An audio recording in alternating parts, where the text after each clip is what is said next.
Hello friends, welcome to Joshna Medical Education. Blood platelets, इनका दूसरा नाम है थ्रोम्बोसाइट्स। इनको डिटेल में पढ़ते हैं। प्लेटलेट्स क्या होते हैं? वेरी स्मॉल डिस्क, बहुत ही छोटे होते हैं, स्मॉल होते हैं, 2 to 4 माइक्रोमीटर के ये होते हैं डायमीटर में।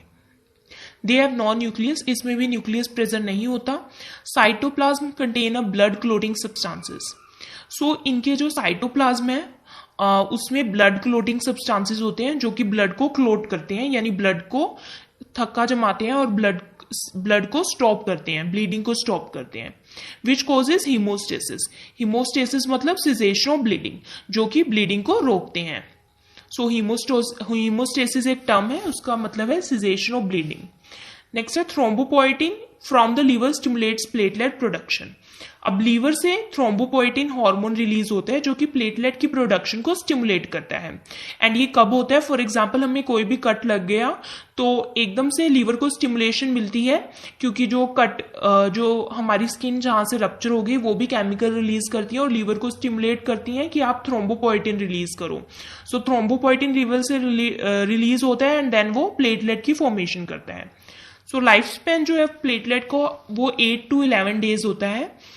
एंड 8 to 11 डेज के बाद इसकी डिस्ट्रक्शन हो जाती है, डिस्ट्रॉय हो जाते हैं। डिस्ट्रक्शन अकर्स इन स्प्लीन, और ये इनका डिस्ट्रक्शन भी आरबीसीज की तरह स्प्लीन में ही होता है बाय मैक्रोफेजेस। और मैक्रोफेजेस ऐसे सेल है जो कि डिस्ट्रॉयड प्लेटलेट्स को एंगल्फ कर लेते हैं, खा जाते हैं। About a third of platelets are stored within the liver spleen for emergency purpose। और स्प्लीन में डिस्ट्रक्शन भी होती है प्लेटलेट्स की और एमरजेंसी पर्पस के लिए प्लेटलेट्स की वहां पर स्टोरेज भी होती है। फॉर एग्जांपल अगर बहुत ज्यादा चोट लगी, बहुत ज्यादा इंजरी हो गई, एमरजेंसी पर्पस के लिए स्प्लीन से बहुत सारे प्लेटलेट्स रिलीज भी होते हैं। नेक्स्ट है फॉर्मेशन ऑफ थ्रोम्बोसाइट्स। थ्रोम्बोसाइट्स और ब्लड प्लेटलेट्स कैसे फॉर्म होते हैं? ये भी बोन मैरो में ही फॉर्मेशन होती है इनकी, और बोन मैरो में भी प्लूरिपोटेंट स्टेम सेल से ये फॉर्म होते हैं। प्लूरिपोटेंट स्टेम सेल्स ऐसे सेल्स हैं जो कि किसी भी सेल टाइप में ट्रांसफॉर्म हो सकते हैं, वेदर इट इज आरबीसीज, डब्ल्यूबीसीज और ब्लड प्लेटलेट्स। ब्लड प्लेटलेट्स भी प्लूरिपोटेंट स्टेम सेल से ही बनते हैं। फर्स्ट ये मेगाकैरियोब्लास्ट की फॉर्म में प्रोड्यूस होते हैं। मेगाकैरियोब्लास्ट एक इनमेच्योर फॉर्म है थ्रोम्बोसाइट्स की। देन ये मेगाकैरियोसाइट्स में ट्रांसफॉर्म होते हैं एंड अल्टीमेटली ये प्लेटलेट यानी थ्रोम्बोसाइट जो कि इसकी मैच्योर फॉर्म है उसमें ट्रांसफॉर्म हो जाते हैं और ब्लड सर्कुलेशन में रिलीज हो जाते हैं। नेक्स्ट है हीमोस्टेसिस। हीमोस्टेसिस यानी सिसेशन ऑफ ब्लीडिंग, ब्लीडिंग का रुकना। ये कैसे होता है? ये सिंपली 4 स्टेजेस में होता है। फर्स्ट स्टेप है वेजोकंस्ट्रिक्शन। जैसे ही कोई भी हमें इंजरी हुई, स्किन में इंजरी हुई, एपिथेलियम लेयर जो है स्किन में वहां इंजरी हुई, तो क्या हुआ? To reduce blood flow to the injury site, platelets become sticky when they come in contact with the damage blood vessel and release serotonin. Vasoconstriction होती है। वेजोकंस्ट्रिक्शन मतलब वेसल को कॉन्स्ट्रिक्ट किया जाता है, मतलब वेसल को नैरो किया जाता है जहां पर भी इंजरी हुई। वहां पर क्या होता है कि एपिथेलियम जो है वहां पर प्लेटलेट आ जाते हैं। प्लेटलेट क्यों आते हैं? क्योंकि एपिथेलियम जो हमारी स्किन है वो भी केमिकल रिलीज करती है और प्लेटलेट उस साइड पर पहुंच जाते हैं जहां पर इंजरी हुई। जो प्लेटलेट वहां पर पहुंचे वो वहां पर क्या हो जाते हैं? स्टिकी हो जाते हैं, मतलब चिपक जाते हैं, इंजरी वाली साइड पर चिपक जाते हैं। और चिपकने के बाद क्या होता है? स्टिकी होने के बाद वहां पर ये सीरोटोनिन केमिकल रिलीज करते हैं। सीरोटोनिन केमिकल की वजह से वहां पर और ज्यादा प्लेटलेट्स आ जाते हैं। इस तरह से वहां पर वेजो कंस्ट्रिक्शन हो जाती है और जो डैमेज ब्लड वेसल है वो कॉन्स्ट्रिक्ट हो जाती है। नेक्स्ट है प्लेटलेट प्लग फॉर्मेशन।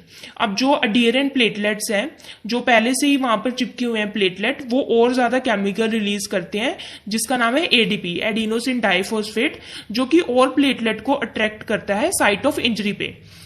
ये आप थर्ड डायग्राम में देख रहे हैं। Platelet adhere to injury site and aggregate to form plug. एक प्लेटलेट प्लग फॉर्मेशन हो जाता है। ये एक पॉजिटिव फीडबैक मैकेनिज्म है कि जो प्लेटलेट वहां पर प्रेजेंट है वो केमिकल्स रिलीज करते हैं, एडिनोसिन डाइफॉस्फेट, और वहां पर और ज्यादा प्लेटलेट्स आ जाते हैं उस केमिकल की वजह से, और वहां पर एक प्लग फॉर्मेशन हो जाती है जिसको हम बोलते हैं प्लेटलेट प्लग फॉर्मेशन। सो एक तरह की टेम्पररी सील है, और ये with in 6 minutes of injury ये फॉर्म हो जाती है।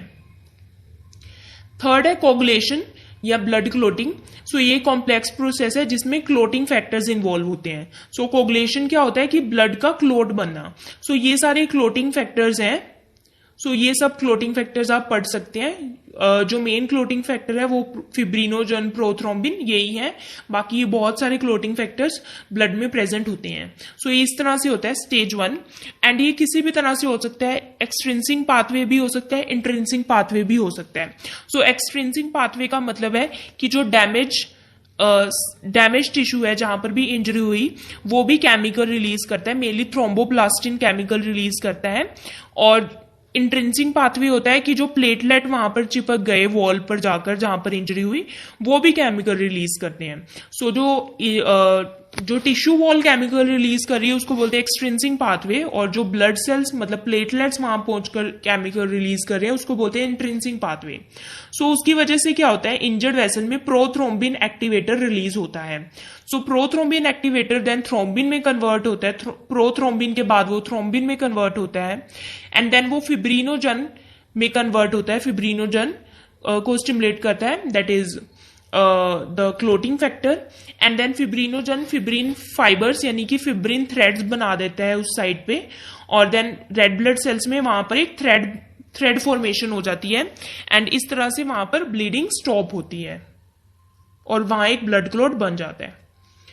लास्ट और फाइनल स्टेप है फिब्रिनोलाइसिस। अब जो ब्लड क्लॉट बन गया वहां पर, after the clot has form, the process of removing it and healing the damage blood vessel begins. अब ये जो क्लॉट बना है यहां पर, अब ये रिमूव होगा क्लॉट, मतलब जो स्किन है वो नॉर्मली पहले जैसी थी वैसी बन जाएगी और हील हो जाएगी। सो ये रिमूविंग का काम होता है, इसको बोलते हैं फिब्रिनोलाइसिस, मतलब फिब्रिन्स जो वहां पर थे, थ्रेड्स बने थे, उनको ब्रेक डाउन करना। सो ये कैसे होता है, जो एक्टिवेटर्स हैं वो क्या स्टिमुलेट करते हैं, प्लाज्मिनोजन को, देन वो प्लाज्मिन में कन्वर्ट होता है, एंड देन फिब्रिन में, और break down products, then fibrin टूट जाते हैं और जो ब्लड वेसल इंजर्ड हुई थी वो दोबारा से पहले जैसी नॉर्मल हो जाती है। सो इस वे में 4 स्टेप्स है हीमोस्टेसिस के ब्लीडिंग रोकने के। सो आई होप ये वीडियो आपको समझ आई हो, एंड प्लीज अगर आपको ये अच्छी लगी so like, subscribe and share my channel. Thank you for watching.